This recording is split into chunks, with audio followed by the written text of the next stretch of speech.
आवाज़ दे गुरमुख ਸਰੋਤਾ ਜਨੋ, ਵਾਹਿਗੁਰੂ जी का खालसा, ਵਾਹਿਗੁਰੂ जी की फतेह।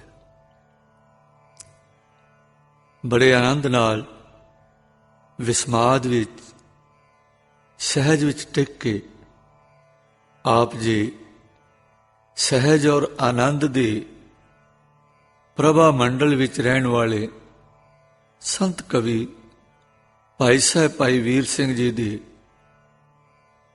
अमोलक रचना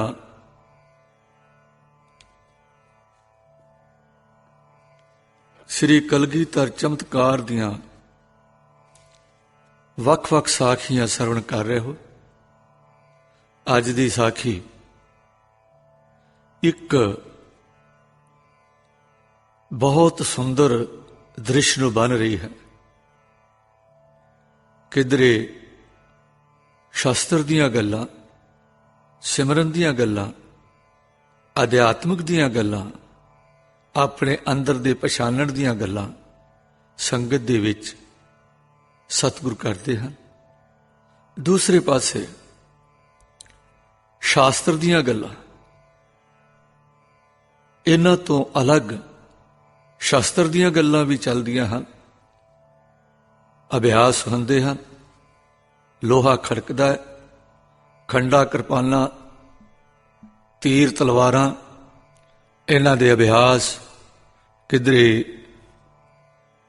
जंगली जानवरां दे शिकारां दे रूप विच और किधरे पहाड़ी मकारां दी सुधाई वास्ते चलदे हैं।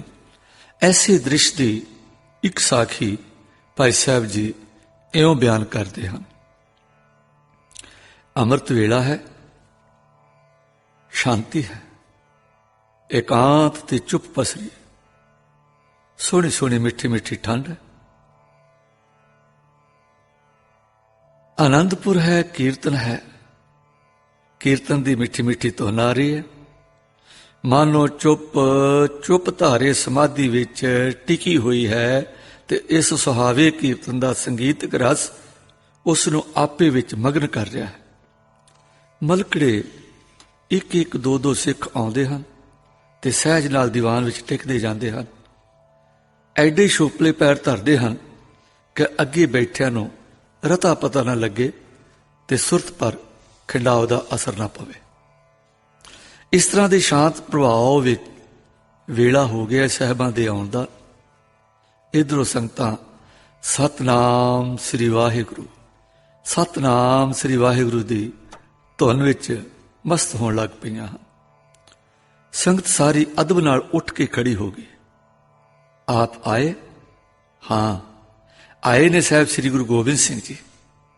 दीवान विचों सारिਆਂ ਦੇ ਨਿਉਂਦੇ ਸੀਸਾਂ ਅਤੇ ਮੁਖ ਤੋਂ ਵਾਹਿਗੁਰੂ ਜੀ ਕਾ ਖਾਲਸਾ ਵਾਹਿਗੁਰੂ ਜੀ ਕੀ ਫਤਿਹ ਦਾ ਉੱਤਰ ਦੇ ਕੇ ਮਲਿਆਗਰ ਦੀ ਸ਼ਮੀਰ ਵਾਂਗੂ ਸਹਿਜੇ ਤੁਰਦੇ ਜਾ ਰਹੇ विराजमान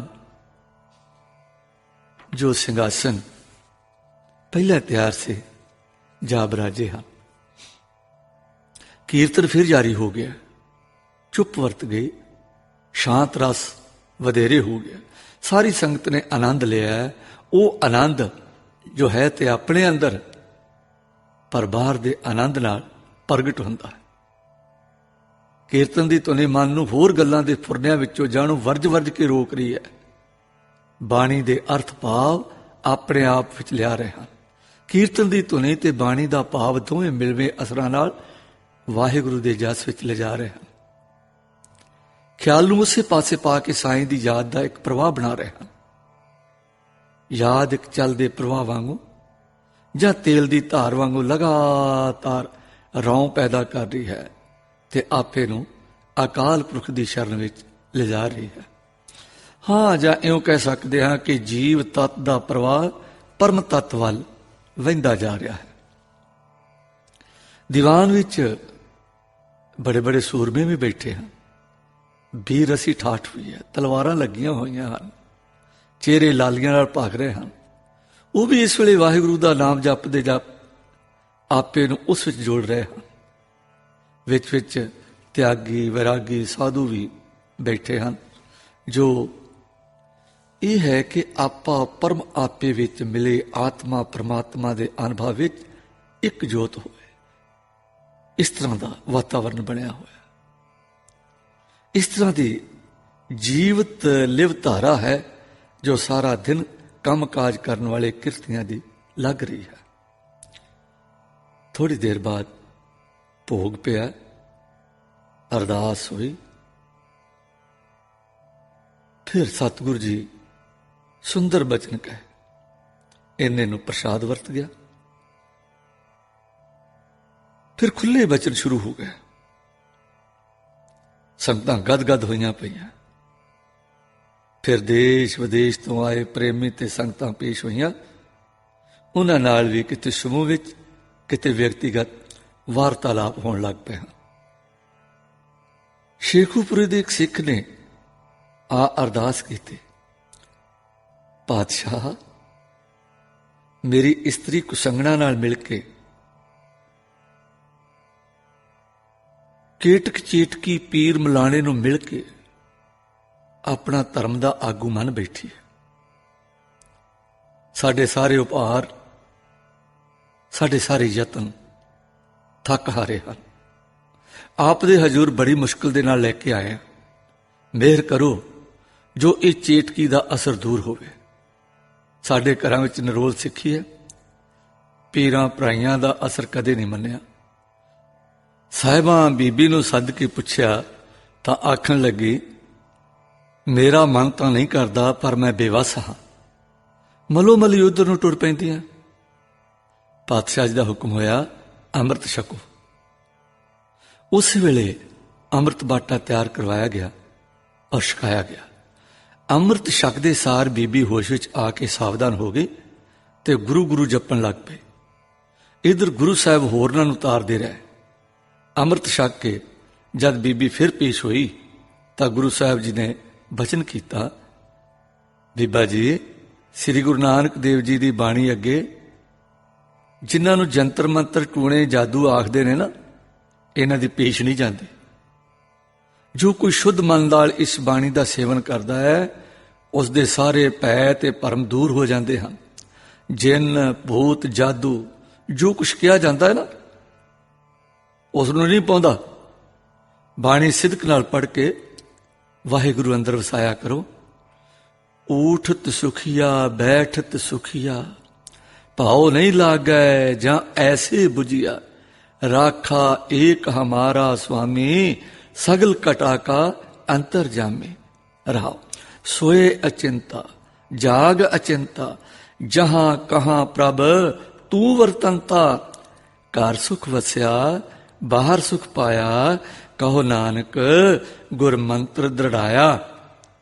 ਇਸ ਤਰ੍ਹਾਂ ਇਹ ਮੰਤਰ ਗੁਰਬਾਣੀ ਦਾ ਆਪਣੇ ਹਿਰਦੇ ਵਿੱਚ ਦ੍ਰਿੜਾਇਆ ਕਰੋ।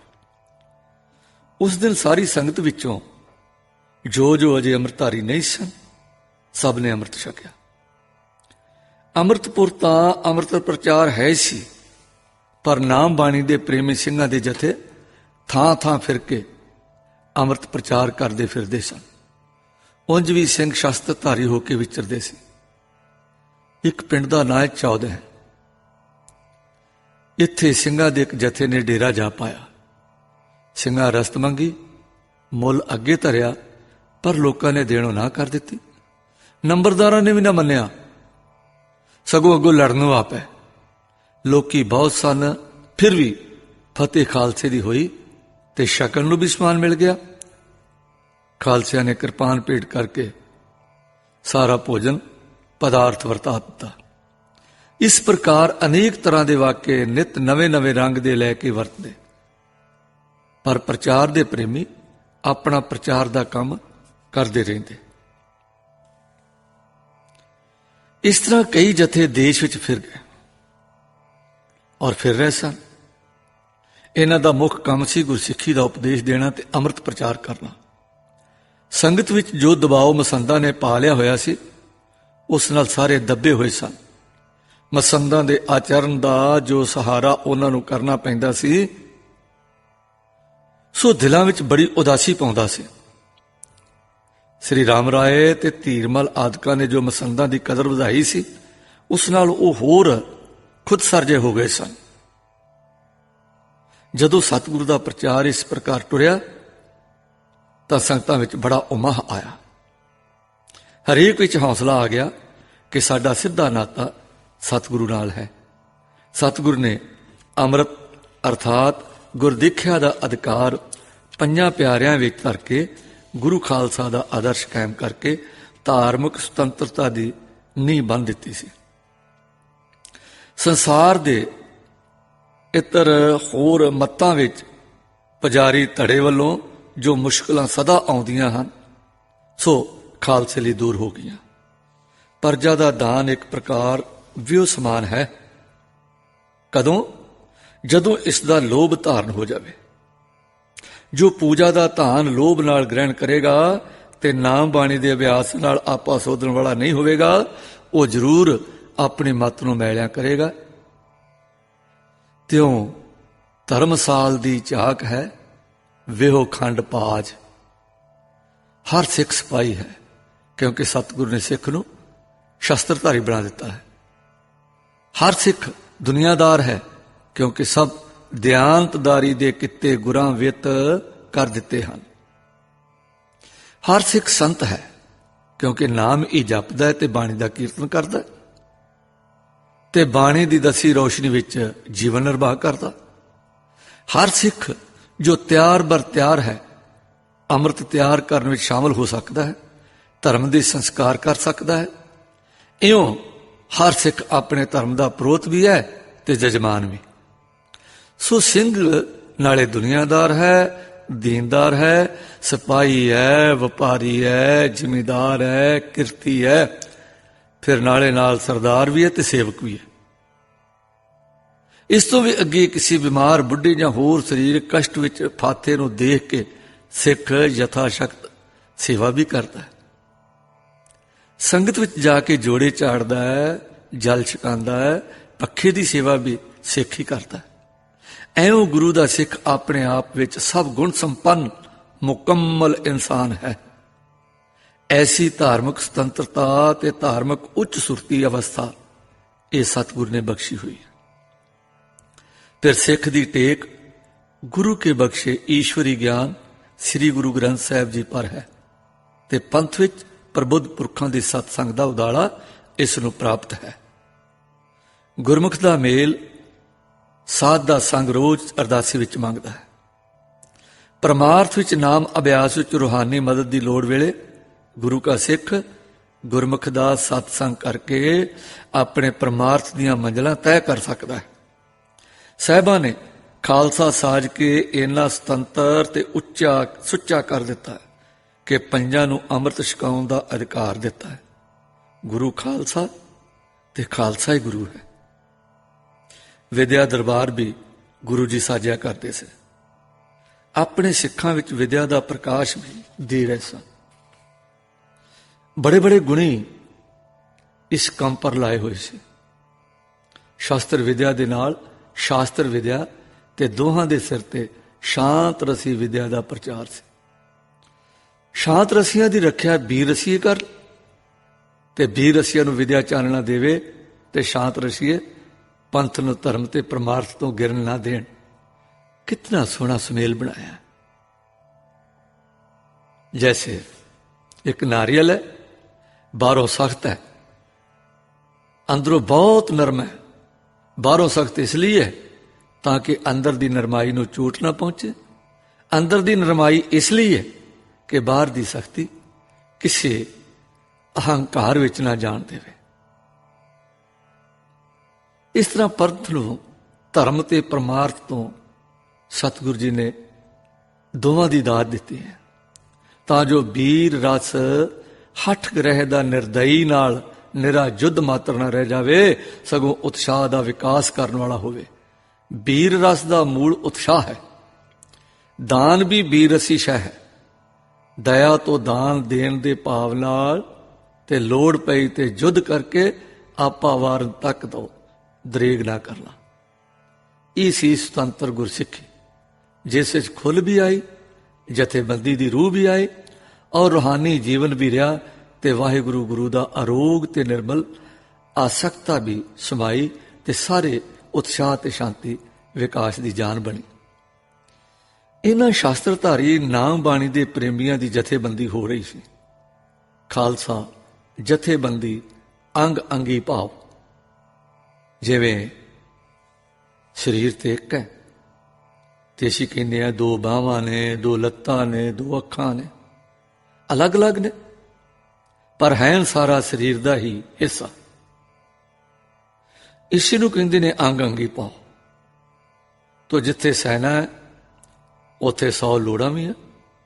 ਖਾਸ ਕਰਕੇ ਅੰਨ ਦਾਣੇ ਪੱਠੇ ਦੀ ਲੋੜ ਹੈ ਘੋੜਿਆਂ ਲਈ, ਪਸ਼ੂਆਂ ਲਈ, ਆਈਆਂ ਸੰਗਤਾਂ ਦੀ ਸੇਵਾ ਲਈ। ਜਦੋਂ ਖਾਲਸਾ ਬਨਾਂ ਤੋਂ ਜਾਂ ਗਿਰਾਵਾਂ ਤੋਂ ਭਾਵ ਪਿੰਡਾਂ ਤੋਂ ਇਹ ਚੀਜ਼ਾਂ ਮੰਗਦਾ ਹੈ ਤੇ ਪੈਸੇ ਦੇ ਕੇ ਮਿਲ ਜਾਂਦੀਆਂ ਤਾਂ ਵਾਹਵਾ। ਜੇ ਚੀਜ਼ਾਂ ਪਹਾੜੀਆਂ ਪਾਸ ਲੋੜ ਤੋਂ ਵਧੇਕ ਤੇ ਵਿਕਰੀ ਵਾਸਤੇ ਹੁੰਦੀਆਂ ਵੀ ਨਾ ਮਿਲਦੀਆਂ ਤਾਂ ਮੁਸ਼ਕਲ ਪੈਂਦੀ ਸੀ। ਇਸ ਮੁਸ਼ਕਲ ਵੇਲੇ ਕਈ ਵੇਰ ਨੀਵੀਂ ਉੱਚੀ ਗੱਲਬਾਤ ਹੋ ਜਾਂਦੀ ਜੋ ਲੋਕਾਂ ਨੂੰ ਰਾਜਿਆਂ ਪਾਸ ਪੁਕਾਰੂ ਜਾ ਕਰਦੇ, ਸ਼ਿਕਾਇਤ ਕਰਦੇ। ਜਦੋਂ ਰਾਜਿਆਂ ਵੱਲੋਂ ਪੁੱਛ ਹੁੰਦੀ ਤਾਂ ਇਧਰੋਂ ਉੱਤਰ ਜਾਂਦਾ ਕਿ ਤੁਸੀਂ ਚੀਜ਼ਾਂ ਦੇ ਨਿਰਖ ਬੰਨ੍ਹ ਦਿਓ, ਮੁੱਲ ਤੈਅ ਕਰ ਦਿਓ, ਸਾਥੋਂ ਲੋਕੀ ਮੁੱਲ ਲੈ ਲਿਆ ਕਰਨ ਤੇ ਵਸਤੂ ਦੇ ਦਿਆ ਕਰਨ। ਇਹ ਗੱਲ ਕਦੇ ਟੁਰਦੀ ਕਦੇ ਨਾ। ਅਸਲ ਗੱਲ ਤਾਂ ਇਹ ਸੀ ਕਿ ਔਰੰਗਜ਼ੇਬ ਤੇ ਉਸ ਦੀ ਸਰਕਾਰ ਵੈਰੀ ਸੀ, ਜਿਸ ਕਰਕੇ ਰਾਜੇ ਵੀ ਕਹਿਰੀ ਅੱਖ ਰੱਖਦੇ ਸਨ। ਸਿੱਖੀ ਉਹਨਾਂ ਨੂੰ ਬਹੁਤ ਰੜਕਦੀ ਸੀ। ਜਾਪਤਾ ਹੈ ਕਿ ਉਸ ਦੇ ਇਸ਼ਾਰੇ ਤੇ ਕਦੇ ਰਾਜਿਆਂ ਦੇ ਆਪਣੇ ਭਰਮ ਭੈ ਤੇ ਲਾਲਚ ਵੈਰ ਕਮਾਉਂਦੇ ਸਨ। ਇਸ ਕਰਕੇ ਬਹਾਨੇ ਬਹਾਨੇ ਗੁਰੂ ਜੀ ਅੱਗੇ ਮੁਸ਼ਕਲਾਂ ਤੇ ਅੜਚਣਾਂ ਦੇ ਸਮਾਨ ਕੀਤੇ ਜਾਂਦੇ ਸਨ, ਜਿਨ੍ਹਾਂ ਵਿੱਚੋਂ ਕਦੇ ਤਾਂ ਬਿਲਾਸਪੁਰ ਦਾ ਰਾਜਾ ਆਨੰਦਪੁਰ ਦਾ ਕਿਰਾਇਆ ਮੰਗਣ ਭੇਜਦਾ। ਹਾਲਾਂਕਿ ਉਹ ਜਿਵੇਂ ਗੁਰੂ ਜੀ ਦੀ ਜਰਖ ਜੀ ਸੀ, ਕਦੇ ਹਾਥੀ ਆਦਿਕ ਸਮਾਨ ਮੰਗ ਭੇਜਦਾ, ਕਦੇ ਪਰਜਾ ਤੋਂ ਅੰਨਦਾਣੇ ਤ੍ਰਿਣ ਦੀ ਅੜਚਣ ਖੜੀ ਹੋ ਜਾਂਦੀ, ਕਦੇ ਕੁਛ ਕਦੇ ਕੁਛ। ਇਹ ਰਾਜਿਆਂ ਦੇ ਖਾਸ ਕਰਕੇ ਭੀਮ ਚੰਦ ਦੇ ਮਾੜੇ ਵਰਤਾਓ ਦੇ ਕਾਰਨ ਹੀ ਗੁਰੂ ਸਾਹਿਬ ਪੌਂਟੇ ਜਾ ਵਸੇ ਸੀ। ਰਾਜਿਆਂ ਦੀ ਪਹਿਲ ਨਾਲ ਭੰਗਾਣੀ ਦਾ ਯੁੱਧ ਹੋਇਆ ਸੀ। ਉਸ ਜੰਗ ਵਿੱਚ ਰਾਜਿਆਂ ਦੀ ਹਾਰ ਹੋਈ। ਗੁਰੂ ਜੀ ਮੁੜ ਆਨੰਦਪੁਰ ਸਾਹਿਬ ਆ ਵਸੇ। ਇੱਥੇ ਵਸਦਿਆਂ ਲੋੜ ਵੇਲੇ ਜੈਸੇ ਨਦੌਣ ਦੇ ਜੰਗ ਵਿੱਚ ਰਾਜੇ ਗੁਰੂ ਜੀ ਦੀ ਸ਼ਰਨ ਵੀ ਆਏ, ਮਦਦ ਵੀ ਲੈਂਦੇ ਰਹੇ, ਫਿਰ ਅੱਖਾਂ ਵੀ ਫੇਰ ਲੈਂਦੇ, ਤੰਗ ਵੀ ਕਰਦੇ। ਇਸ ਤਰ੍ਹਾਂ ਦੇ ਵਰਤਾਵਿਆਂ ਵਿੱਚ ਭੀਮ ਚੰਦ ਤਾਂ ਚੱਲ ਵਸਿਆ ਤੇ ਉਸ ਦੀ ਥਾਵੇਂ ਉਸ ਦਾ ਪੁੱਤ ਉਸ ਤੋਂ ਵੀ ਜ਼ਿਆਦਾ ਕਰੜਾ ਅਜਮੇਰ ਚੰਦ ਗੱਦੀ ਤੇ ਬੈਠਾ। ਇਸ ਦਾ ਵਰਤਾਓ ਵੀ ਪਿਤਾ ਵਰਗਾ ਖੋਟਾ ਸੀ। ਇਸ ਨੇ ਇੱਕ ਵਾਰ ਇੱਕ ਚਲਾਕੀ ਕੀਤੀ ਕਿ ਆਪਣੇ ਵਜ਼ੀਰ, ਜਿਸ ਨੂੰ ਸਿੱਖਾਂ ਵਿੱਚ ਆਮ ਤੌਰ ਤੇ ਪੰਮਾ ਕਰਕੇ ਜਾਣਿਆ ਜਾਂਦਾ, ਇੰਜ ਲੱਗਦਾ ਜਿਵੇਂ ਇਹਦਾ ਨਾਂ ਪਰਮਾਨੰਦ ਹੋਏਗਾ, ਗੁਰੂ ਦਰਬਾਰ ਵਿੱਚ ਘੱਲਿਆ ਕਿ ਗੁਰੂ ਜੀ ਦੇ ਨਾਲ ਕੋਈ ਜ਼ਹਿਰਾ ਸਮੱਸਿਆ ਦੀ ਸੂਰਤ ਪੈਦਾ ਕਰੇ। ਇਸ ਨੇ ਆ ਕੇ ਪਰਜਾ ਦੀ ਪੁਕਾਰ ਬਾਬਤ ਵਾਰਤਾਲਾਪ ਕੀਤੀ ਤਾਂ ਸਤਿਗੁਰੂ ਜੀ ਦੇ ਦਰਬਾਰ ਦੇ ਮੁਖੀ ਮਾਮਾ ਕਿਰਪਾਲ ਚੰਦ ਜੀ ਨੇ ਆਖਿਆ, ਹੇ ਵਜ਼ੀਰ, ਸਾਡੀ ਵਿਖਾਂਦ ਕੋਈ ਨਹੀਂ, ਤੁਸੀਂ ਆਪਣੀ ਪਰਜਾ ਨੂੰ ਹੁਕਮ ਦੇ ਛੱਡੋ, ਜੋ ਘਾਹ ਲੱਕੜੀ ਬਦਲੇ ਸਿੱਖਾਂ ਨਾਲ ਨਾ ਲੜਿਆ ਕਰ ਤੇ ਦੁੱਧ ਘਿਓ ਅੰਨ ਸ਼ੱਕਰ ਮੁੱਲ ਕੀਮਤ ਤੇ ਦੇ ਦਿਆ ਕਰ। ਪੰਮਾ ਇਹ ਗੱਲਾਂ ਸੁਣ ਕੇ ਮਨ ਮਨਾ ਕੇ ਚਲਾ ਗਿਆ, ਪਰ ਵਰਤਾਵਾ ਫਿਰ ਉੱਥੇ ਦਾ ਉੱਥੇ। ਸਿੱਖਾਂ ਨੂੰ ਮੁਸ਼ਕਲਾਂ ਪੈਣ ਤੇ ਉਹ ਕੁਛ ਕਰ ਲਈ ਮਜਬੂਰ ਹੋਣਾ ਪੈਂਦਾ ਸੀ। ਹੋਇਆ ਕਿ ਇੱਕ ਦਿਨ ਲੌਢੇ ਪੈਰ ਦੀਵਾਨ ਸੱਜ ਰਿਹਾ ਸੀ, ਕੀਰਤਨੀਏ ਕੀਰਤਨ ਕਰ ਰਹੇ ਸਨ ਤੇ ਪਾਤਸ਼ਾਹ ਤਾਰਿਆਂ ਵਿੱਚ ਚੰਦ ਵਾਂਗੂ ਸਭਾ ਦੇ ਸੁਆਮੀ ਬਿਰਾਜਮਾਨ ਹੋਏ ਸਨ। ਨੂਰੀ ਚਿਹਰੇ ਤੋਂ ਤੇਜ ਤੇ ਸ਼ਾਂਤੀ ਦੀ ਮਿਲਵੀ ਨੂਰ ਫੁਹਾਰ ਪੈ ਰਹੀ ਸੀ। ਚਕੋਰ ਮਨ ਸਿੱਖ ਦਰਸ਼ਨ ਕਰ ਕਰਕੇ ਆਨੰਦ ਲੈ ਰਹੇ ਸਨ। ਇੱਕ ਪਾਸੇ ਨੈਣਾ ਦੇ ਸਾਹਮਣੇ ਪ੍ਰਤੱਖ ਦਰਸ਼ਨ ਸਨ, ਦੂਜੇ ਪਾਸੇ ਕੰਠ ਕੀਰਤਨ ਦੀ ਅੰਮ੍ਰਿਤ ਫੁਹਾਰ ਇਹ ਪਿਲਾ ਰਹੇ ਸਨ ਔਰ ਕੰਨ ਸੁਣ ਰਹੇ ਸਨ। ਦੋਹਾਂ ਦਾ ਮਿਲਵਾਂ ਅਸਰ ਇੱਕ ਸਰੂਰ ਦੇ ਰਿਹਾ ਸੀ ਤੇ ਸਰੂਰ ਚਿੱਤ ਨੂੰ ਇਕਾਗਰ ਕਰ ਰਿਹਾ ਸੀ। ਉੱਚਤਾ ਤੇ ਇਕਾਗਰਤਾ ਦਾ ਭਾਵ ਸਭ ਦੇ ਅੰਦਰ ਗੱਡ ਰਿਹਾ ਸੀ। ਸੂਰਜ ਲਪਟਦਾ ਗਿਆ, ਸ਼ਾਮਾਂ ਪੈ ਗਈਆਂ, ਸੋਦਰ ਦਾ ਕੀਰਤਨ ਹੋ ਕੇ ਭੋਗ ਪੈ ਗਿਆ। ਰਹਿਰਾਸ ਦਾ ਪਾਠ ਹੋ ਕੇ ਅਰਦਾਸਾ ਸੋਧਿਆ ਗਿਆ। ਪ੍ਰਸ਼ਾਦ ਵਰਤਿਆ, ਸੰਗਤ ਵਿਦਾ ਹੋ ਗਈ। ਗੁਰੂ ਪਾਤਸ਼ਾਹ ਅੱਜ ਉੱਥੇ ਹੀ ਬਿਰਾਜੇ ਰਹੇ। ਕੁਛ ਕਾਰਜ ਵਿਦਵਾਨਾਂ ਤੇ ਕਵੀਆਂ ਦੇ ਦਾਨ ਸਨਮਾਨ ਦਾ ਇਸ ਵੇਲੇ ਅਜੇ ਹੋਣਾ ਸੀ। ਇਸ ਵੇਲੇ ਤਾਰਨਹਾਰ ਸਤਿਗੁਰੂ ਜੀ ਦੀ ਨਜ਼ਰ ਥੋੜੀ ਦੂਰੀ ਤੇ ਜਾ ਪਈ। ਅੰਦਰ ਜਾਣ ਵਾਲੇ ਦਰਵਾਜ਼ੇ ਦੇ ਅੰਦਰਵਾਰ ਕੰਧ ਨਾਲ ਇੱਕ ਲੰਮੀ ਭਰਵੀਂ ਪਰ ਨਿੰਮੂ ਝਾਨ ਸੂਰਤ ਖੜੀ ਸੀ। ਸਾਹਿਬਾਂ ਨੇ ਪਾਸ ਖੜੇ ਸਿੰਘ ਨੂੰ ਪੁੱਛ ਕੀਤੀ, ਸਿੰਘਾ ਉਹ ਕੌਣ ਖੜਾ ਹੈ? ਉਸ ਅਰਦਾਸ ਕੀਤੀ, ਪਾਤਸ਼ਾਹ ਕੋਈ ਪ੍ਰੇਮੀ ਹੈ, 2-3 ਦਿਨ ਤੋਂ 2 ਵੇਲੇ ਆਉਂਦਾ ਹੈ। ਇਸ ਵੇਲੇ ਉੱਥੇ ਹੀ ਖੜਾ ਰਹਿੰਦਾ ਹੈ ਤੇ ਫਿਰ ਟੁਰ ਜਾਂਦਾ। ਉਰੇ ਤੇ ਨਹੀਂ ਆਇਆ ਕਦੀ ਜਾਪਦਾ, ਦਰਸ਼ਨ ਮੇਲੇ ਨਹੀਂ ਹੋਏ ਲੱਗਦੇ। ਸਤਿਗੁਰੂ ਜੀ ਨੇ ਪੁੱਛਿਆ। ਸਿੰਘ ਉੱਤਰ ਦੇਣ ਲੱਗਾ, ਪਾਤਸ਼ਾਹ ਜੀਓ ਪਹਿਲੇ ਤਾਂ ਬੂਹੇ ਦੇ ਬਾਹਰ ਆ ਖੜਦਾ ਸੀ ਤੇ ਮਹਾਠ ਉੱਤੇ ਸਿਰ ਧਰ ਕੇ ਚਲਾ ਜਾਂਦਾ ਸੀ। ਹੁਣ ਥੋੜੀ ਹਿੰਮਤ ਕਰਕੇ ਦਲੀਜਾਂ ਤੇ ਸਿਰ ਧਰ ਕੇ ਚਰਨ ਧੂੜ ਮੱਥੇ ਲਾ ਕੇ ਅੰਦਰ ਆ ਜਾਂਦਾ ਹੈ। ਪਰ ਉਸੇ ਕੰਧ ਨਾਲ ਲੱਗ ਕੇ ਖੜਾ ਆਪ ਦੇ ਦਰਸ਼ਨ ਕਰਦਾ ਰਹਿੰਦਾ ਹੈ। ਇੱਕ ਟੱਕ ਨੀਝ ਲਾ ਕੇ ਵੇਖਦਾ ਰਹਿੰਦਾ ਹੈ। ਭੋਗ ਪੈਣ ਵੇਲੇ ਕੜਾ ਪ੍ਰਸ਼ਾਦ ਦੇ ਵਰਤਾਰੇ ਤੋਂ ਅਗੇਰੇ ਹੀ ਟੁਰ ਜਾਂਦਾ ਹੈ। ਅੱਜ ਪਤਾ ਨਹੀਂ ਕਿਉਂ ਖੜੋਤਾ ਰਿਹਾ। ਅਜੇ ਵੀ ਉਸਦੇ ਜਾਣ ਦੇ ਕੋਈ ਚਿੰਨ੍ਹ ਨਜ਼ਰ ਨਹੀਂ ਪੈਂਦੇ। ਸ਼ਾਇਦ ਕੋਈ ਗੱਲ ਕਰਨੀ ਹੋ ਸੂ। ਪਾਤਸ਼ਾਹ ਜੀ ਸੰਗਦਾ ਹੋਣਾ, ਜੇ ਆਪ ਜੀ ਦੀ ਆਗਿਆ ਹੋਵੇ ਤੇ ਪਤਾ ਕਰਾਂ। ਪਾਤਸ਼ਾਹ ਜੀ ਨੇ ਇਸ਼ਾਰਾ ਕੀਤਾ। ਕੁਛ ਪਲਾਂ ਮਗਰੋਂ ਉਹ ਉਸ ਪਾਸ ਜਾ ਕੇ ਮੁੜ ਆਇਆ ਤੇ ਹਜ਼ੂਰੀ ਵਿੱਚ ਬੈਠ ਕੇ ਬਿਨੈ ਕੀਤੀ ਉਸ ਕਿ ਪਾਤਸ਼ਾਹ ਜੀਓ ਪੁੱਛਣ ਤੇ ਦੱਸਿਆ ਸੂ ਕਿ ਕਲਾਲ ਹਾਂ।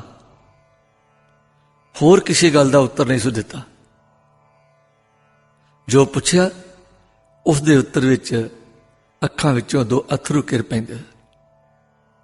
ਸਤਿਗੁਰੂ ਜੀ ਇਹ ਸੁਣ ਕੇ ਕੁਛ ਆਖਣ ਹੀ ਲੱਗੇ ਸਨ ਕਿ ਉਧਰੋਂ ਕਵੀ ਉੱਤੋਂ ਤੁੜੀ ਆਉਣ ਲੱਗ ਪਏ ਤੇ ਆਪ ਉਸ ਪਰਚੇ ਵਿੱਚ ਲੱਗ ਗਏ। ਜਿਨ੍ਹਾਂ ਬਾਹਰੋਂ ਆਏ ਕਵੀਆਂ ਦੀ ਰਚਨਾ ਪਰ ਪ੍ਰਸੰਨ ਹੋਏ ਸਨ, ਉਹਨਾਂ ਨੂੰ ਟੋਰਨਾ ਸੀ। ਉਹਨਾਂ ਨੂੰ ਧਨ, ਘੋੜੇ, ਬਸਤਰ, ਸਰੂਪੇ ਆਦਿ ਦੇ ਦਿਵਾ ਕੀਤੇ। ਕੁਛ ਕਵੀਆਂ ਨੇ ਆਪਣੀ ਮਨੋਰ ਰਚਨਾ ਸੁਣਾਈ। ਜਦੋਂ ਸਾਰੇ ਕਵੀ ਵਿਦਾ ਹੋ ਗਏ ਤਾਂ ਸਾਹਿਬ ਡੇਰੇ ਜਾਣ ਲਈ ਉੱਠੇ। ਟੁਰੇ, ਫਿਰ ਨਜ਼ਰ ਕੰਧ ਵੱਲ ਪਈ। ਉਹੀ ਸੂਰਤ ਉਵੇਂ ਹੀ ਖੜੀ ਸੀ। ਤਦ ਸਤਿਗੁਰਾਂ ਨੂੰ ਫਿਰ ਧਿਆਨ ਪੈ ਗਿਆ ਕਿ ਉਹ ਆਦਮੀ ਖੜਾ ਹੈ ਜਿਸ ਨੇ ਪੁੱਛਣ ਪਰ ਆਪਣਾ ਪਤਾ ਕਲਾਲ ਦੱਸ ਕੇ ਕੇਵਲ ਨੈਣਾ ਦੇ ਜਲ ਨਾਲ ਗੱਲ ਕੀਤੀ ਸੀ। ਆਪ ਹੁਣ ਉਸ ਵੱਲ ਤੱਕ ਦੇ ਦਰਵਾਜ਼ੇ ਨੂੰ ਆਏ ਤਾਂ ਅਜੇ ਥੋੜੀ ਦੂਰ ਹੀ ਸਨ ਕਿ ਉਸ ਨੇ ਦੰਡਵਤ ਮੱਥਾ ਟੇਕਿਆ। ਆਪ ਜੀ ਖੜੇ ਹੋ ਗਏ। ਪਾਤਸ਼ਾਹ ਦਾ ਹੁਕਮ ਹੋਇਆ, ਸਿੱਖਾ ਉੱਠ, ਗੁਰੂ ਭਲਾ ਕਰੇ। ਸਿੱਖ ਉੱਠ ਕੇ ਫਿਰ ਖੜੋ ਗਿਆ। ਨੈਣ ਜਲ ਪੂਰਤ ਸਨ ਤੇ ਚਰਨਾਂ ਵੱਲ ਲੱਗੇ ਹੋਏ ਸਨ। ਮੇਰਾ ਦੇ ਮਾਲਕ ਨੇ ਪੁੱਛਿਆ, ਪੁਰਖਾ ਕੌਣ ਹੈ, ਕਿੱਥੋਂ ਆਇਆ ਤੂੰ? ਠੰਡਾ ਸਾਹ ਲੈ ਕੇ ਉਸਨੇ ਬਿਨੈ ਕੀਤੀ, ਪਾਤਸ਼ਾਹ ਜੀਓ ਕਲਾਲ ਹਾਂ ਜਾਤ ਦਾ, ਮੇਰੀ ਜਾਤ ਨੀਵੀਂ ਹੈ। ਸਤਿਗੁਰੂ ਜੀ ਦੇ ਚਿਹਰੇ ਤੇ ਮੁਸਕਰਾਹਟ ਆਈ। ਭਲਾ ਕਲਾਲ ਕੌਣ ਹੁੰਦੇ ਨੇ ਬਈ? ਸਿੱਖ ਕਹਿਣ ਲੱਗਾ, ਪਾਤਸ਼ਾਹ ਇੱਕ ਜਾਤੀ ਹੈ ਜਿਸ ਨੂੰ ਬ੍ਰਾਹਮਣ ਨੀਵੀਂ ਦੱਸਦੇ ਨੇ, ਜਿਸ ਨਾਲ ਬ੍ਰਾਹਮਣ ਖੱਤਰੀ ਵਰਤਣੋਂ ਬੜਾ ਸੰਕੋਚ ਕਰਦੇ ਨੇ। ਅੱਛਾ, ਕਲਾਲ ਸਿੱਖਾ, ਕਲਾਲ ਤਾਂ ਗੁਰੂ ਦਾ ਲਾਲ ਹੁੰਦਾ ਹੈ। ਵਾਹਿਗੁਰੂ ਵਾਹਿਗੁਰੂ। ਸਹਿ ਸੁਭਾਅ ਮੇਰੇ ਪਾਤਸ਼ਾਹ ਜੀ ਦੇ ਪਾਵਨ ਰਸਨਾ ਤੋਂ ਕਿੱਡੀ ਮਿੱਠੀ ਤੇ ਕਿੱਡੀ ਅਧਿਕਾਰਕ ਇਹ ਆਵਾਜ਼ ਉਹਦੇ ਕੰਨਾਂ ਵਿੱਚ ਪਈ। ਇਹ ਸੁਣਦੇ ਇੱਕ ਲਾਲ ਬੇਬਲ ਹੋ ਕੇ ਚਰਨਾਂ ਤੇ ਟਹਿ ਪਿਆ। ਅਰੋਗਤਾ ਦੀ, ਪਵਿੱਤਰਤਾ ਦੀ, ਮਿਹਰ ਦੀ, ਪਿਆਰ ਦੀ ਸ਼ੋਅ ਲਾਉਣ ਵਾਲੇ ਬਖਸ਼ਿੰਦ ਦਾਤੇ ਨੇ ਬਾਹੋਂ ਫੜ ਕੇ ਉਠਾ ਲਿਆ ਤੇ ਆਪਣੀ ਹਰਿਨਾਮ ਦੀ ਪਵਿੱਤਰਤਾ ਨਾਲ ਦਗਦਗ ਕਰਦੀ ਛਾਤੀ ਨਾਲ ਲਾ ਲਿਆ ਤੇ ਫਿਰ ਕਿਹਾ, ਕਲਾਲ ਗੁਰੂ ਦਾ ਲਾਲ। ਫਿਰ ਸਤਿਗੁਰ ਕਹਿਣ ਲੱਗੇ, ਸਿੱਖਾ ਜਾਤੀ ਦੇ ਕਿਆ ਹੱਥ ਸੱਚ ਪਰਖੀਐ, ਮੋਹਰਾ ਹੋਵੇ ਹੱਥ ਮਰਿਆ ਚੱਖੀਐ। ਸ਼ਰਨਾਗਤ ਦੇ ਸਿਰ ਤੇ ਸਤਿਗੁਰਾਂ ਦਾ ਹੱਥ, ਮੇਰਾ ਦਾ ਦਾਤਾ ਹੱਥ ਵਿੱਚ ਹੱਥ ਫੜੀ। ਫਿਰ ਵਾਕ ਇਸ ਤਰ੍ਹਾਂ ਹੋਇਆ, ਸਭ ਪਾਲਾਂ ਭੰਨ ਕੱਤੀਆਂ, ਅੰਮ੍ਰਿਤ ਛਕ ਤੇ ਆਪਣੇ ਇਸ ਨੀਵੀਂ ਜਾਤੀ ਦੇ ਵਿਚਾਰ ਵਿੱਚੋਂ ਬਾਹਰ ਨਿਕਲ। ਤੂੰ ਗੁਰੂ ਦਾ ਲਾਲ ਹੈ, ਪਰ ਤਿਆਗ ਆਪਣੇ ਕਲਾਲ ਸੁਨਿਆਰ ਜੱਟ ਸ਼ੀਬਾ ਜਾਂ ਭਾਵਾਂ ਨੂੰ।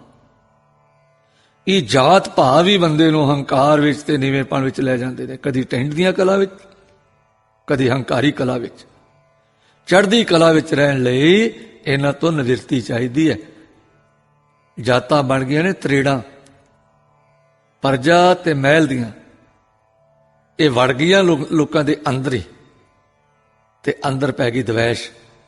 ਇਹ ਜਾਤਾਂ ਹੀ ਨੇ ਜਿਹੜੀਆਂ ਕਮਾਮਾਂ ਦੀ ਵੰਡ ਹੁਣ ਬਣ ਗਈਆਂ ਤੇ ਹੰਕਾਰ ਦੇ ਦਬੇਲਪਣੇ ਦੀਆਂ ਵਿੱਥਾਂ ਬਣ ਗਈਆਂ। ਸਿੱਖ ਕਹਿਣ ਲੱਗਾ, ਪਾਤਸ਼ਾਹ ਕੀ ਮੈਂ ਅੰਮ੍ਰਿਤ ਛਕ ਸਕਦਾ ਹਾਂ? ਗੁਰੂ ਜੀ ਕਹਿਣ ਲੱਗੇ, ਕਿਉਂ ਨਹੀਂ? ਅੰਮ੍ਰਿਤ ਪ੍ਰਾਣੀ ਮਾਤਰ ਲਈ ਹੈ, ਹਰ ਕੋਈ ਸਿੰਘ ਸੱਚ ਸਕਦਾ ਹੈ। ਮੇਰਾ ਦੀਵਾਨ, ਮੇਰਾ ਲੰਗਰ ਸ਼ੋਅ ਵਾਲਿਆਂ ਦੀ ਸ਼ੋਅ ਦੂਰ ਕਰਦਾ ਹੈ। ਸਭੇ ਸਾਂਝੀ ਵਾਲ ਸਦਾਇਣ, ਤੂੰ ਕਿਸੇ ਨਾ ਦਿਸਾ ਹੈ ਬਾਰਾ ਜੀਓ। ਸਿੱਖ ਲੰਮਾ ਤੇ ਠੰਡਾ ਪਰ ਸੁਖ ਦਾ ਸਾਹ ਲੈ ਕੇ, ਹੇ ਆਪ ਮਾਲਕਾ, ਬਿਰਧ ਪਾਲਕਾ, ਸ਼ੁਕਰ ਹੈ ਕਿ ਮੈਂ ਆਪ ਦੀ ਦੇਵਤਿਆਂ ਵਾਲੀ ਸਭਾ ਵਿੱਚ ਬੈਠ ਸਕਾਂਗਾ, ਆਪ ਦੀ ਲਾਈ ਸੱਚੀ ਰਿਖੀਆਂ ਦੀ ਪੰਗਤ ਵਿੱਚ ਸਾਂਝੀਵਾਲ ਹੋ ਸਕਾਂਗਾ। ਸ਼ੁਕਰ ਹੈ, ਸ਼ੁਕਰ ਹੈ। ਪਰ ਹਾਏ, ਆਹ ਜਿਹੜੇ ਪਿੰਡ ਦੇ ਬ੍ਰਾਹਮਣ, ਜ਼ਿਮੀਆਂ ਦੇ ਮਾਲਕ, ਜ਼ਿਮੀਦਾਰ ਮੈਨੂੰ ਕਦੋਂ ਇਹ ਦਰਜਾ ਦੇਣਗੇ?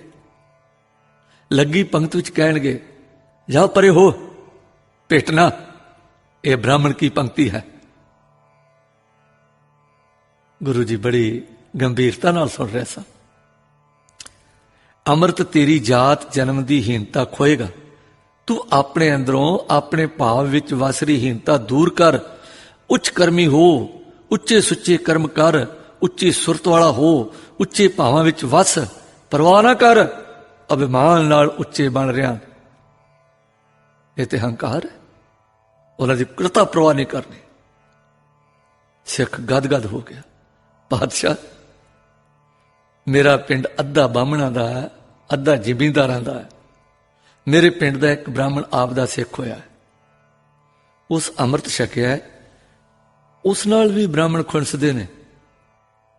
ਮੈਨੂੰ ਉਸਨੇ ਆਪ ਹੀ ਆਪ ਜੀ ਦੀ ਦੱਸ ਪਾਈ। ਉਸ ਆਖਿਆ ਸੀ ਕਿ ਗੁਰੂ ਗੋਦੀ ਵਿੱਚ ਜਾਤ ਆਜ਼ਾਦ ਦਾ ਭੇਵ ਨਹੀਂ ਹੈ। ਮੈਂ ਤਾਂ ਵੀ ਡਰਦਾ ਡਰਦਾ ਆਇਆ ਹਾਂ, ਪਰ ਸਦਕੇ ਹਾਂ ਆਪਦੇ ਜੋ ਨੀਵਿਆਂ ਨੂੰ ਉੱਚੇ ਕਰਨ ਦੇ ਬਿਰਧ ਪਾਲਦੇ ਹੋ। ਜੈਸਾ ਸਤਿਗੁਰ ਸੁਣੀਦਾ ਤੈਸਾ ਹੀ ਮੈਂ ਡੀਠ, ਵਿਛੜਿਆ ਮੇਲੇ ਪ੍ਰਭੂ ਹਰ ਦਰਗਾਹ ਕਾ ਬਸੀਠ। ਗੁਰੂ ਜੀ ਪਰਮੇਸ਼ਰ ਤੋਂ ਵਿਮੁਖਤਾ, ਆਚਰਨ ਦਾ ਨੀਵਾਂਪਣ, ਸੁਭਾਅ ਦੀ ਨੀਚਤਾ, ਪਰਸਪਰ ਵਰਤਾਓ ਵਿੱਚ ਈਰਖਾ, ਇਸ ਤਰ੍ਹਾਂ ਦੇ ਅਵਗੁਣ ਜਿਹੜੇ ਨੇ ਨਾ, ਗੁਰਮੁਖਾ ਜਾਤ ਨੂੰ ਨੀਵਿਆਂ ਕਰਦੇ ਨੇ। ਅਵਗੁਣ ਤਿਆਗਣੇ, ਗੁਣ ਵਿਹਾਜਣੇ, ਬਾਣੀ ਪੜ੍ਹਨੀ ਸੁਣਨੀ, ਫਿਰ ਵਿਚਾਰਨੀ, ਉਸ ਵਿਚਾਰ ਤੇ ਅਮਲ ਕਰਨਾ, ਨਾਮ ਜਪਣਾ, ਇਹੀ ਉੱਤਮ ਜਾਤੀ ਹੈ। ਕੋਈ ਵੀ ਇਸ ਪ੍ਰਵੇਸ਼ ਕਰ ਸਕਦਾ ਹੈ। ਧੰਨ ਹੋ ਦਾਤਾ ਜੀ, ਧੰਨ ਹੋ ਤੁਸੀਂ। ਸਿੱਖ ਦੇ ਮੂੰਹੋਂ ਸੁਭਾਵਕ ਨਿਕਲਿਆ। ਫਿਰ ਹੁਕਮ ਹੋ ਗਿਆ ਕਿ ਇਸ ਨੂੰ ਅੰਮ੍ਰਿਤ ਛਕਾਓ, ਅਭੇਦ ਵਰਤਾਓ। ਕੱਲ ਦੇ ਦੀਵਾਨ ਵਿੱਚ ਕੜਾ ਪ੍ਰਸ਼ਾਦ ਇਹ ਆਪ ਤਿਆਰ ਕਰਕੇ ਲਿਆਵੇ ਤੇ ਸੰਗਤ ਵਿੱਚ ਵਰਤੇ। ਐਉਂ ਦਾਤਾ ਜੀ ਜਾਤਾਂ ਦੀਆਂ ਪਾਲਾਂ ਢਾ ਰਹੇ ਸਨ ਤੇ ਸਾਰਿਆਂ ਨੂੰ ਵਾਹਿਗੁਰੂ ਦੀ ਗੋਦ ਚ ਪਾ ਰਹੇ ਸਨ। ਜਾਤ ਕਾ ਗਰਭ ਨਾ ਕਰਿਓ ਕੋਈ ਦੇ ਪਵਿੱਤਰ ਵਾਕ ਨੂੰ ਅਮਲੀ ਤੌਰ ਤੇ ਵਰਤ ਕੇ ਦਿਖਾ ਰਹੇ ਸਨ। ਅੱਜ ਜੋ ਸਿੱਖੀ ਵਿੱਚ ਸਾਰੀਆਂ ਜਾਤਾਂ ਸਨਮਾਨਿਤ ਹਨ, ਤੇ ਹੁਣ ਜਾਗਰਤ ਆ ਰਹੀ ਹੈ ਕਿ ਹਿੰਦੂ ਆਪ ਅਛੂਤਾਂ ਨੂੰ ਰਲਾਉਣ ਵਿੱਚ ਲੱਗੇ ਹੋਏ ਹਨ। ਇਹ ਮੁਅਜਜ਼ਾ ਤਕਰੀਬਨ 250-300 ਸਾਲ ਹੋਏ ਤਾਂ ਦਾਨਿਆਂ ਦੇ ਸਰਮੌਰ ਗੁਰੂ ਜੀ ਨੇ ਕਰਕੇ ਦਿਖਾਇਆ ਸੀ। ਕਾਸ਼ ਹਿੰਦੂ ਉਦੋਂ ਸਮਝਦੇ ਤੇ ਮਾਲਕ ਦੀ ਆਵਾਜ਼ ਸੁਣਦੇ, ਤੇ ਇਹ ਜੋ ਸਦੀਆਂ ਦਾ ਫਾਸਲਾ ਪਿਆ ਹੈ, ਕਈ ਸਮਾਂ ਪਹਿਲਾਂ ਸੁਤੰਤਰ ਤੇ ਸੁਖੀ ਹੋ ਗਏ ਹੁੰਦੇ। ਉਹ ਪਿਆਲਾ ਜੋ ਗੁਰੂ ਨੇ ਅਮੁੱਲ ਦਿੱਤਾ ਸੀ, ਵੇਲੇ ਸਿਰ ਨਾ ਲੀਤਾ, ਅੱਜ ਦੁੱਖੜੇ ਮੁੱਲ ਵਜੋਂ ਭਰ ਕੇ ਹੁਣ ਆਪ ਉਸੇ ਰਾਹ ਪੈ ਰਹੇ ਹਨ। ਕਲਗੀਆਂ ਵਾਲੇ ਦੀ ਕਰਾਮਾਤ ਵੇਖੋ, ਉਹਨਾਂ ਦੇ ਬਚਨਾਂ ਦੀ ਸੱਤਿਆ ਵੇਖੋ। ਪੰਥ ਵਿੱਚ 2 ਵੀਰ ਬਹਾਦਰ ਜੱਸਾ ਸਿੰਘ ਨਾਮ ਦੇ ਹੋਏ ਹਨ। ਇੱਕ ਇਸ ਗੁਰੂ ਦੇ ਲਾਲ ਵਾਲੀ ਜਾਤ ਵਿੱਚੋਂ ਸਿੰਘ ਸੱਜੇ, ਤੇ ਦੂਸਰੇ ਕਾਰੀਗਰ ਜਾਤ ਵਿੱਚੋਂ। ਦੂਸਰਿਆਂ ਦਾ ਨਾਮ ਰਾਮਗੜੀਏ ਪਿਆ, ਜੋ ਖਾਲਸੇ ਦੇ ਪਹਿਲੇ ਕਿਲੇ ਰਾਮਗੜ੍ਹ ਦੇ ਕਿਸੇ ਸਬੰਧ ਤੋਂ ਵੱਜਿਆ ਤੇ ਆਪ ਰਾਮਗੜੀਆ ਮਿਸਲ ਦੇ ਸਨਮਾਨਯੋਗ ਬਾਨੀ ਹੋਏ। ਪਹਿਲੇ ਜੱਸਾ ਸਿੰਘ ਜੀ ਆਪਣੇ ਪਿੰਡ ਤੇ ਨਾਂ ਤੋਂ ਆਲੂ ਵਾਲੀਏ ਕਹਾਏ। ਇਹ ਸਰਦਾਰ ਬਾਬੇ ਬੰਦੇ ਤੋਂ ਕੁਛ ਚਿਰ ਮਗਰੋਂ ਦੁੱਖਾਂ ਦੇ ਸਮੇਂ ਤੇ ਪਿਛਲੇ ਦਿਨਾਂ ਵਿੱਚ ਕਰੜੇ ਕਸ਼ਟਾਂ ਵਿੱਚੋਂ ਪੰਥ ਸੇਵਾ ਦੇ ਸਮੇਂ ਹੋਏ ਹਨ। ਬਾਬੇ ਬੰਦੇ ਤੋਂ ਬਾਅਦ ਸਿੱਖਾਂ ਦਾ ਪਹਿਲਾ ਕਾਮਯਾਬ ਜਥੇਦਾਰ ਆਪ ਨੂੰ ਸਮਝਿਆ ਜਾਂਦਾ ਹੈ। ਆਲੂ ਵਾਲੀ ਮਿਸਲ ਦੇ ਕਪੂਰਥਲੇ ਘਰਾਣੇ ਦੇ ਵੱਡੇ ਆਪ ਹੀ ਸਨ। ਆਪ ਦੇ ਆਤਮਿਕ ਪ੍ਰਭਾਵ ਦਾ ਪੰਥ ਵਿੱਚ ਉਹ ਸਨਮਾਨ ਸੀ ਕਿ ਵੱਡੇ ਵੱਡੇ ਸਿੰਘ ਆਪ ਤੋਂ ਅੰਮ੍ਰਿਤ ਛਕਣਾ ਫਖਰ ਸਮਝਦੇ ਸਨ। ਖੱਤਰੀ ਬ੍ਰਾਹਮਣ ਤੱਕ ਸਿੱਖੀ ਵਿੱਚ ਆਉਣ ਵਾਲੇ ਪ੍ਰੇਮੀ ਬਾਬਾ ਜੀ ਤੋਂ ਅੰਮ੍ਰਿਤ ਛਕਣ ਨੂੰ ਲੁੱਚਿਆ ਕਰਦੇ ਸਨ। ਇਹ ਹੈ ਜਾਰੀ ਕਰਾਮਾਤ ਗੁਰੂ ਕੇ ਲਾਲ ਦੇ ਵਰ ਦੇਣ ਵਾਲੇ ਦੀ, ਕਿ ਕਲਾਲ ਗੁਰੂ ਦੇ ਲਾਲ, ਜਿਸ ਦੇ ਨਵਾਜੇ ਗੁਰੂ ਕੇ ਲਾਲ 2 ਹੋਰ ਜਾਤੀਆਂ ਨੇ ਅੰਮ੍ਰਿਤ ਛਕ ਕੇ ਖਾਲਸਾ ਪੰਥ ਧਾਰਨ ਕੀਤਾ। ਇਸੇ ਕਲਾ ਵਿੱਚੋਂ ਨੀਵੀਂ ਸਮਝੀ ਜਾਂਦੀ ਜਾਤੀ ਰੰਗਰੇਟਿਆਂ ਦੇ ਭਾਈ ਜੈਤਾ ਜੀ ਨੇ ਦਿੱਲੀ ਤੋਂ ਪਿਤਾ ਗੁਰੂ ਸ੍ਰੀ ਗੁਰੂ ਤੇਗ ਬਹਾਦਰ ਪਾਤਸ਼ਾਹ ਜੀ ਦਾ ਜਿਸ ਵੇਲੇ ਸੀਸ ਲਿਆ ਕੇ ਸਤਿਗੁਰਾਂ ਦੇ ਭੇਟ ਕੀਤਾ, ਤਾਂ ਉਹਨਾਂ ਨੂੰ ਛਾਤੀ ਨਾਲ ਲਾ ਕੇ ਰੰਗਰੇਟੇ ਗੁਰੂ ਕੇ ਬੇਟੇ ਦੀ ਬਖਸ਼ਿਸ਼ ਦੇ ਕੇ ਛਾਤੀ ਨਾਲ ਲਾਇਆ। ਇਸ ਤਰ੍ਹਾਂ ਮੇਰੇ ਪਾਤਸ਼ਾਹ ਜੀ ਨੇ ਸਮਤਲ ਸਾਰੀਆਂ ਉੱਚੀਆਂ ਨੀਵੀਆਂ ਜਾਤੀਆਂ ਨੂੰ ਖਾਲਸਾ ਧਰਮ ਦੇ ਵਿੱਚ, ਖਾਲਸਾ ਪੰਥ ਦੇ ਵਿੱਚ, ਖਾਲਸਾਈ ਇਸ ਸਮਾਵੇਗ ਦੇ ਵਿੱਚ ਪ੍ਰਵੇਸ਼ ਦਿੱਤਾ। ਇਤਿਹਾਸ ਘੋਖਿਆਂ ਪਤਾ ਲੱਗਦਾ ਹੈ ਇਹ ਜੋ ਅਜਮੇਰ ਚੰਦ ਕੈਲੂਰੀਏ ਰਾਜੇ ਤੇ ਹੋਰਾਂ ਨੇ ਗੁੱਜਾ ਮਤਾ ਪਕਾਇਆ ਕਿ ਭੰਗਾਣੀ ਯੁੱਧ ਵਿੱਚ ਹਾਰ ਖਾ ਕੇ ਅਸੀਂ ਗੁਰੂ ਦੀ ਤਾਕਤ ਵੇਖ ਚੁੱਕੇ ਹਾਂ। ਅਲਫ ਖਾਂ ਦੇ ਯੁੱਧ ਵਿੱਚ ਗੁਰੂ ਜੀ ਨੂੰ ਆਪਣੇ ਕੁਮਕ ਤੇ ਸਦਕੇ ਉਸ ਤੁਰਕ ਯੋਧੇ ਦੀ ਹਾਰ ਵਿੱਚ ਗੁਰੂ ਦੀ ਤਾਕਤ ਪਰਖ ਚੁੱਕੇ ਹਾਂ। ਸਾਹਮਣੇ ਹੋ ਕੇ ਲੜਨਾ ਖਤਰੇ ਵਾਲਾ ਹੈ ਤੇ ਗੁਰੂ ਕੀ ਤਾਕਤ ਨੂੰ ਵਾਧੇ ਜਾਣ ਦੇਣਾ ਵੀ ਠੀਕ ਨਹੀਂ ਹੈ। ਇਸ ਕਰਕੇ ਕੋਈ ਦਾਓ ਘਾਓ ਕਰਨਾ ਚਾਹੀਏ। ਉਹ ਦਾਓ ਘਾਓ ਇਸ ਪ੍ਰਕਾਰ ਦਾ ਸੀ ਕਿ ਆਪਣੇ ਪਿੰਡ ਦੀ ਰਖਵਾਲੀ ਲਈ ਕਿਤੇ ਕਿਤੇ ਕੁਝ ਸਿਪਾਹੀ ਛੋੜੇ ਹੋਏ ਸਨ। ਘਣੇ ਜੰਗਲ ਬਣਾ ਵਿੱਚ ਕੁਝ ਲੁਕਵੀਆਂ ਥਾਵਾਂ ਬਣਾਈਆਂ ਜਿੱਥੇ ਕੁਝ ਫੌਜ ਤੇ ਉਹਨਾਂ ਪਰ ਵੱਡੇ ਅਹੁਦੇਦਾਰ ਰਹਿਣ ਤੇ ਬਣਾ ਦੀ ਸੂਹ ਰੱਖਣ।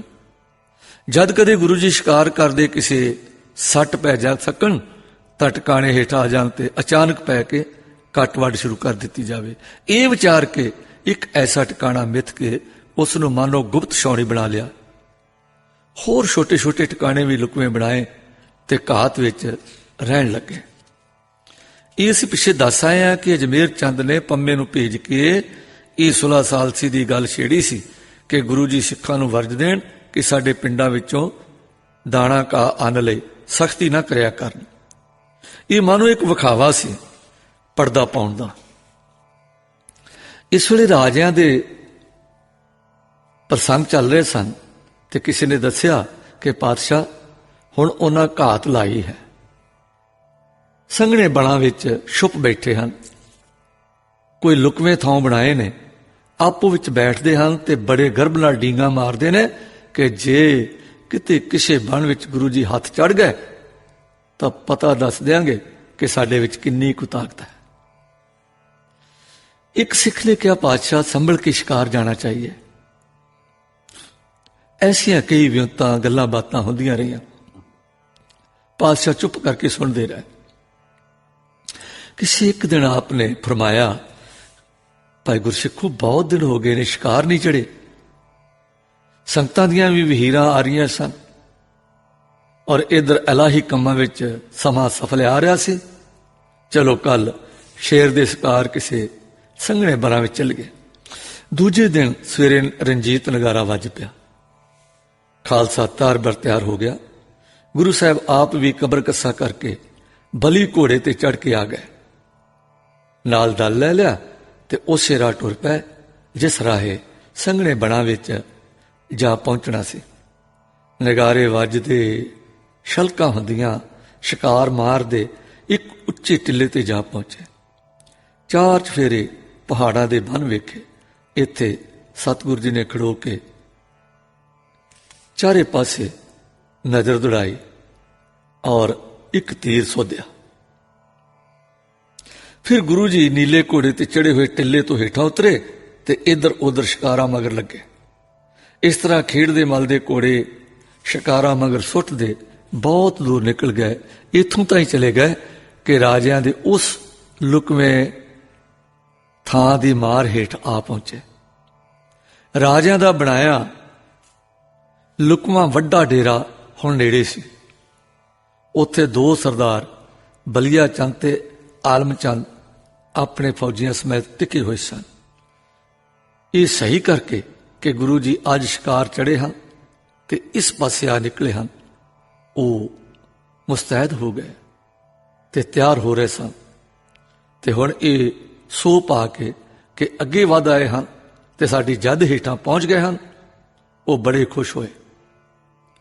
ਹੁਕਮ ਹੋ ਗਿਆ ਸਵਾਰਾਂ ਨੂੰ ਕਿ ਸਵਾਰ ਹੋ ਜਾਓ, ਤੋੜੇ ਸਲਗਾ ਲਓ। ਰਾਖੀ ਦੇ ਪਿਆਦਿਆਂ ਨੂੰ ਵੀ ਹੁਕਮ ਹੋਇਆ ਕਿ ਤਿਆਰ ਹੋ ਜਾਓ। ਹੁਕਮ ਹੁੰਦੇ ਸਾਰ ਤਿਆਰੇ ਹੋ ਗਏ ਤੇ ਜਿੱਧਰੋਂ ਸਿੱਖਾਂ ਦੀ ਬਿੜਕ ਆ ਰਹੀ ਸੀ ਉਧਰ ਨੂੰ ਟੁਰ ਪਏ। ਤਾਈਓ ਪਤਾ ਲੱਗਾ ਖਾਲਸੇ ਜੀ ਨੂੰ ਆਪਣੇ ਬਹੁਤ ਨੇੜਿਓਂ ਗੋਲੀ ਦੀ ਆਵਾਜ਼ ਆਈ ਤੇ ਪਲਕ ਮਗਰੋਂ ਸਵਾਰਾਂ ਦੇ ਸਿਰ ਦਿਸਣ ਲੱਗੇ। ਇਧਰੋਂ ਉਧਰੀ ਮਸ਼ਕਾਂ ਹੋਣ ਲੱਗੀਆਂ। ਇਧਰ ਸਿੰਘ ਥੋੜੇ ਸਨ, ਉਧਰ ਫੌਜ ਥੋੜੀ ਵਧੇਰੇ ਸੀ। ਜੋ ਸਿੰਘ ਨਾਲ ਸਨ ਤਾਂ ਬਲਕਾਰੀ, ਪਰ ਕੁਝ ਕਿਸੇ ਵੇਲੇ ਗਰਭ ਦੀ ਗੱਲ ਕੀਤੀ ਸੀ ਇਹਨਾਂ ਨੇ ਕਿ ਖਾਲਸਾ ਹੁਣ ਬਲੀ ਹੋ ਗਿਆ, ਗੁਰੂ ਜੀ ਛੁੱਟੀ ਦੇ ਦੇਣ ਤਾਂ ਦਿੱਲੀ ਮਾਰ ਲਈਏ, ਆ ਬਣੇ ਤਾਂ ਖਾਲਸਾ ਇਕੱਲਾ ਹੀ ਦੁਸ਼ਮਣ ਨੂੰ ਦਲ ਆਵੇ। ਸੋ ਹੁਣ ਸਮਾਂ ਦੇਖ ਕੇ ਜਦ ਯੁੱਧ ਮੱਚ ਗਿਆ ਤਾਂ ਗੁਰੂ ਜੀ ਪੂਰਬ ਰੁਖ ਨੂੰ ਹੋ ਕੇ ਖਾਲਸੇ ਤੋਂ ਜਰਾ ਓਲਾ ਜਿਹਾ ਕਰਕੇ ਉਚੇਰੇ ਥਾਂ ਤੇ ਖੜੇ ਹੋਏ ਜਿੱਥੋਂ ਸਾਰੇ ਜੰਗ ਦਾ ਨਜ਼ਾਰਾ ਦਿਸਦਾ ਸੀ। ਯੁੱਧ ਖੂਬ ਛਿੜਿਆ ਤੇ ਖਾਲਸਾ ਖੂਬ ਲੜਿਆ, ਪਰ ਥੋੜੇ ਬਹੁਤਿਆਂ ਦੇ ਸਾਹਮਣੇ ਸਾਰੇ ਦਾਵਾਂ ਘਾਵਾਂ ਨੂੰ ਨਹੀਂ ਸਨ ਬਚਾ ਸਕਦੇ। ਲੜੇ, ਡਾਢੇ ਲੜੇ, ਵੱਧ ਕੇ ਲੜੇ, ਪਰ ਬਹੁਤ ਜ਼ੋਰ ਪੈਣ ਤੇ ਪੈਰ ਪਿੱਛੇ ਨੂੰ ਹਟੇ। ਹੁਣ ਸ਼ਿਕਾਰ ਵਿੱਚ ਇੱਧਰ ਉੱਧਰ ਗਏ ਦਸਤੇ ਵੀ ਗੋਲੀ ਦੀ ਸ਼ੁੰਕਾਰ ਸੁਣ ਕੇ ਆ ਪਹੁੰਚੇ। ਘੋਰ ਸੰਗਰਾਮ ਮਚ ਗਿਆ, ਪਰ ਸਿੱਖਾਂ ਦੇ ਮਨ ਵਿਚਲਾ ਗਏ ਤੇ ਪੈਰ ਉਖੜ ਗਏ। ਉਸ ਵੇਲੇ ਜਦ ਡਿੱਠੋ ਨੇ ਕਿ ਸ੍ਰੀ ਕਲਗੀਧਰ ਜੀ ਵਿੱਚ ਨਹੀਂ ਹਨ, ਵਿਚਾਰਨ ਹਮਕੋ ਸ਼ੋਰ ਗਏ ਕਰ ਭਾਣਾ, ਕੋ ਜਾਣੇ ਮਨ ਮੈਂ ਕਿਆ ਆਣਾ। ਐਉਂ ਘਬਰਾ ਕੇ ਪੈਰ ਪਿੱਛੇ ਸੁੱਟਿਆ ਤਾਂ ਪਹਾੜੀਏ ਜ਼ੋਰ ਪਾ ਕੇ ਮਗਰ ਆਏ। ਚਾਹੇ ਫਿਰ ਕੇ ਪਹਾੜੀਆਂ ਨਾਲ ਸੋਹਣਾ ਮੁਕਾਬਲਾ ਕਰਦੇ ਰਹੇ, ਪਰ ਪੈਰ ਨਾ ਰੁਕਦੇ। ਪੈਂਤੜਾ ਪਿੱਛੇ ਸੁੱਟੀ ਜਾਣਾ ਤੇ ਸਫ ਨਾ ਉਖਣ ਦੇਣੇ ਤੇ ਲੜਦੇ ਚੱਲਣਾ, ਇਉਂ ਜਿਵੇਂ ਵੱਧ ਕੇ ਲੜ ਰਹੇ ਹੋਣ। ਇਹ ਗੁਣ ਜਾਪਦਾ ਹੈ ਖਾਲਸੇ ਨੇ ਮੁੱਢ ਤੋਂ ਹੀ ਸਿੱਖਣਾ ਸ਼ੁਰੂ ਕਰ ਦਿੱਤਾ ਸੀ। ਕਿੰਤੂ ਅੱਜ ਚਾਹੇ ਹੁਣ ਸਾਰਾ ਜ਼ੋਰ ਸਿੱਖਾਂ ਨੇ ਲਾ ਲਿਆ, ਪਰ ਪੇਸ਼ ਨਾ ਗਈ ਤੇ ਕੋਈ ਆਸ ਬਚਨੋਂ ਵੀ ਨਾ ਰਹੀ। ਤਦੋਂ ਨੂੰ ਹੋਸ਼ ਆਈ ਕਿ ਬਲਾਂ ਦੇ ਦਾਤੇ ਸ੍ਰੀ ਕਲਗੀਧਰ ਜੀ ਤੋਂ ਬਿਨਾਂ ਅਸੀਂ ਕੁਛ ਵੀ ਨਹੀਂ ਹੈ। ਸਾਰਾ ਬਲ ਪਾਇਆ ਪਰ ਫਤਿਹ ਨਾ ਆਈ। ਉਹ ਵਾਹਿਗੁਰੂ ਜੀ ਦੇ ਹਨ ਤੇ ਫਤਿਹ ਵੀ ਵਾਹਿਗੁਰੂ ਜੀ ਦੀ ਹੈ। ਸਾਡੇ ਅੰਦਰ ਮਲਾਲ ਆਇਆ कि शायद फतेह साडी है। नहीं, ये समुचे खालसे की फतेह है। साडे विच सतगुरु ने अपने आप ते भरोसा भर दिता है। असी स्वै टेक वाले बंदे बनाए, पर इहो स्वै टेक किसी वेले वध के हंकार बन जाती है। सतगुरु नूं चढ़दियां कला तां प्यारियां हन, पर हंकार नहीं पाउंदा। खबरे इसे करके लोप हो गए हैं। ये कुछ विचारां करदे कुछ सिंह घोड़े दौड़ा के पूर्वली दिशा नूं जदों दौड़े तां सच्चे पातशाह नूं जा लभ्या। आप पूर्व दिशा वाल नूं एक डाढे सोहणे उच्चे नज़ारे थां ते घोड़े ते सवार खड़े सन ते जंग दा सारा हाल तक रहे सन। इन्हू सिंह अपड़े ते बिरद दा वास्ता पा के पुकारे, सच्चे पातशाह जीओ अपना बिरद पालो, रखिया करो। तेरे हाँ पातशाह, माड़े आ चंगे आ फिर भी आपदे आ, साडे अवगुण ना तक्को, अपने बिरद वाल तक्को। हे दाता, बिरद बाणे दी लाजपत रखो, अपने खालसे नूं बचाओ। आप दा बिरद है खालसे दी हर बाब रखिया करनी, सब थाई सहाई होना। पातशाह इस वेले बौड़ी करो ते खालसे दी हार ना होवे। ये पुकार सुन के गुरु जी तक्के, मुस्कुराए ते फिर पत्थे विचों तीर लिया, बीर आसन होए ते सिंघां वाल तक के बोले, सिदक पुकारे खालसा गुर की बाणी पाठ, आप सिंह आपे विपन बिरद बिहारी राठ। जिस ठिकाने गुरु जी खड़े से सो बड़े लाभ का ठिकाना सी। जंग भूमि ते सारी निगाह पैंदी सी ते उचेरा थां सी। इथों हुण गुरु जी ने बीर आसन होके तीर चलाया, जो शूकदा गया ते वधे आ रहे दुश्मन विच जा वजा। ऐं 5 तीर वारो वारी चलाए, जो ऐं टिकाने पहुंच के जापदा है कि वैरी दे जरूरी जरूरी बंदियां नूं जा लगे। उन्हां पर अचानक मार पैण नाल ते जरूरी आदमियां दे डिग्गण नाल जिहड़ा वधन दा कर्म सी वो रुक गया। हुण झिझक के खलो गए। इस वेले लिखा है कि इउं जापे जिवें आकाश विच दलां दे दल आ गए ने, कोई आकाशी फौज पहुंच गई। खालसे नूं गुरु जी ने दिखाया ते आग्या कीती है कि जाओ लड़ो, असीं इत्थों मैदान संभालांगे। ये रंग वेख के ते गुरु जी दे 5 तीरां दी बरकत नाल दुश्मन दे अटके हुए पैर तक के खालसा नवीं जान दे नाल, नवें जोश दे नाल फिर मुड़िया ते जा युद्ध विच दसिया। बाकी सारे वीरां नूं पुकार के दस दिता कि गुरु जी रिड़िए खड़े तीर चला रहे हैं। देखो दुश्मन रुक गया है, आओ तक्को किन्ने पहाड़िए तीर परोते डिगे पे हैं। आसमानां वाल वेखो, अगम्मी फौजां किवें झांवले दे रहीआं हन। नट्ठे जांदे ते मार दी जद हेठां मार रखा रहे खालसे विच नवीं जान आ गई। सारे रुक गए ते पैर जमा के अड़ खलोते। हुण युद्ध होर शक्ल पकड़ गया।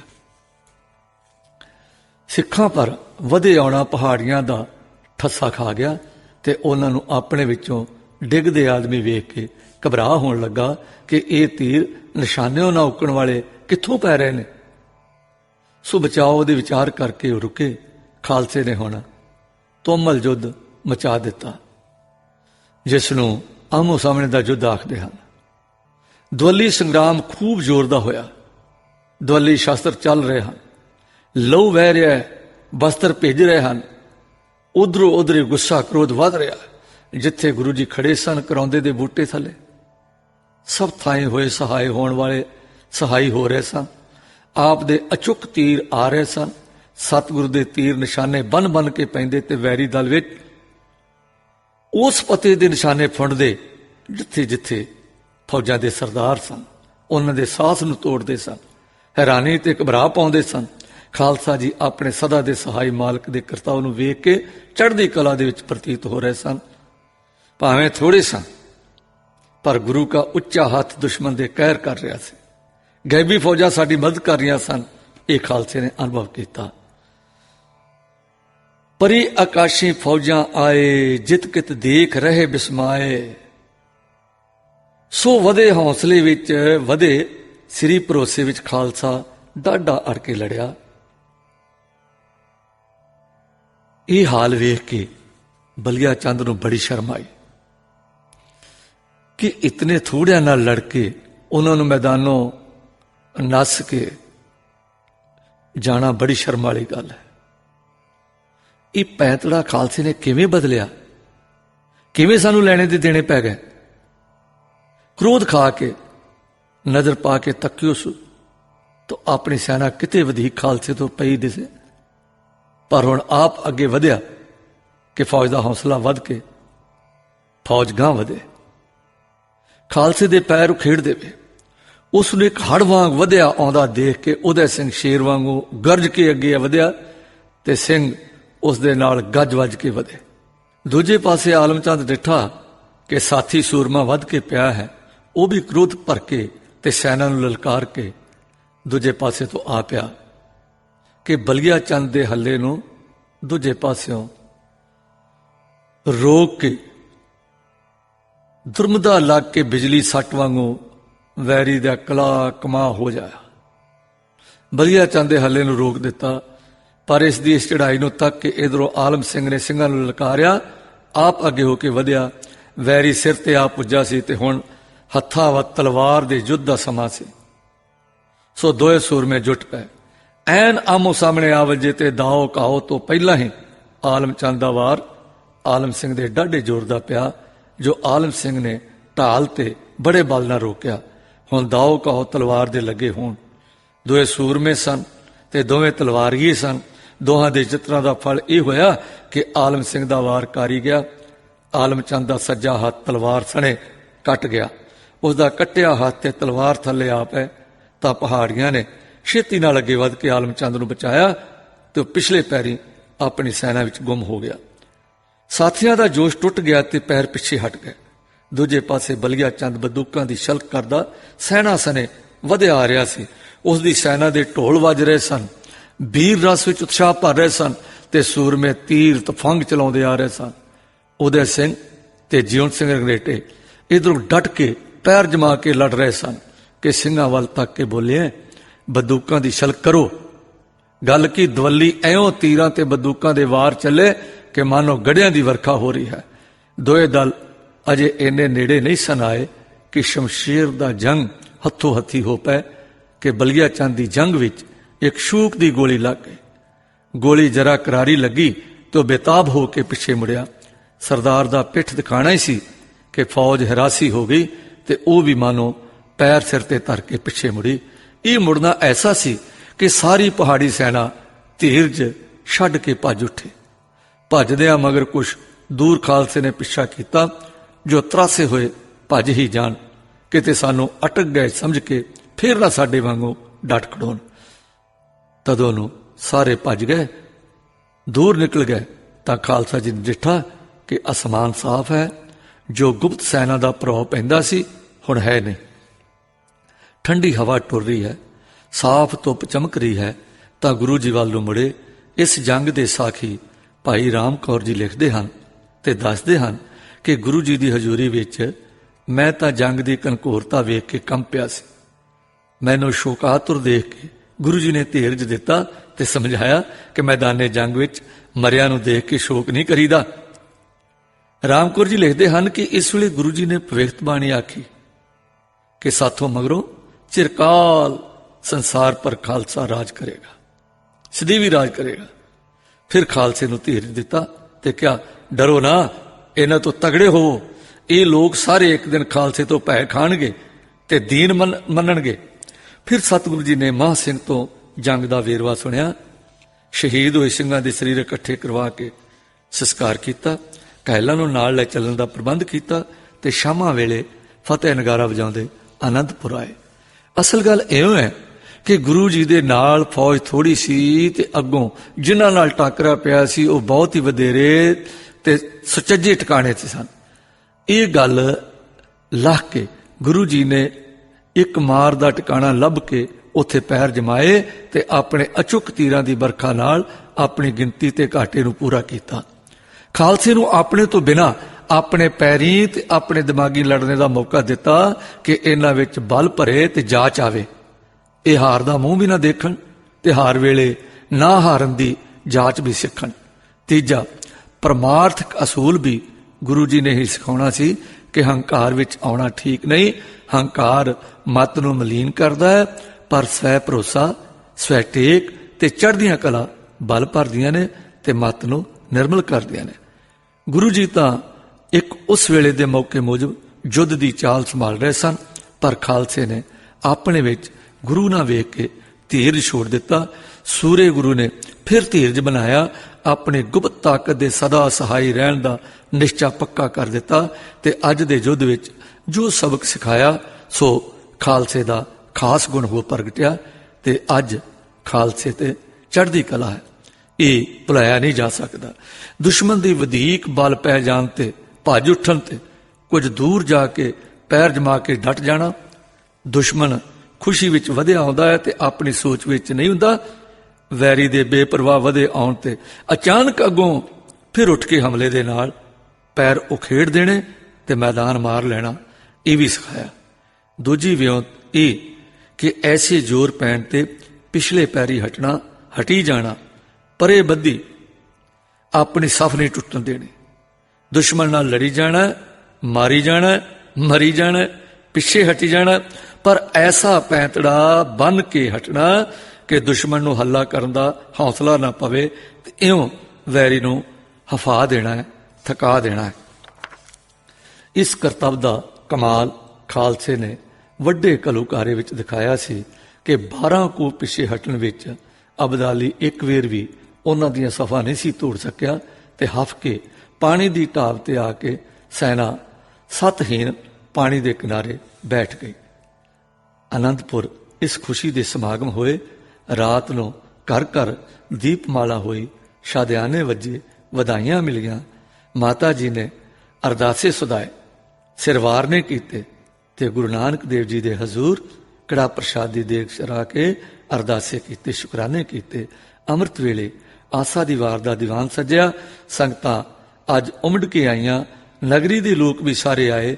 जदों भोग पै गया, प्रसाद वरताया गया, तद सब ने श्री गुरु जी नूं वधाइयां दित्तियां और चढ़दी कला दे जंकारे लाए।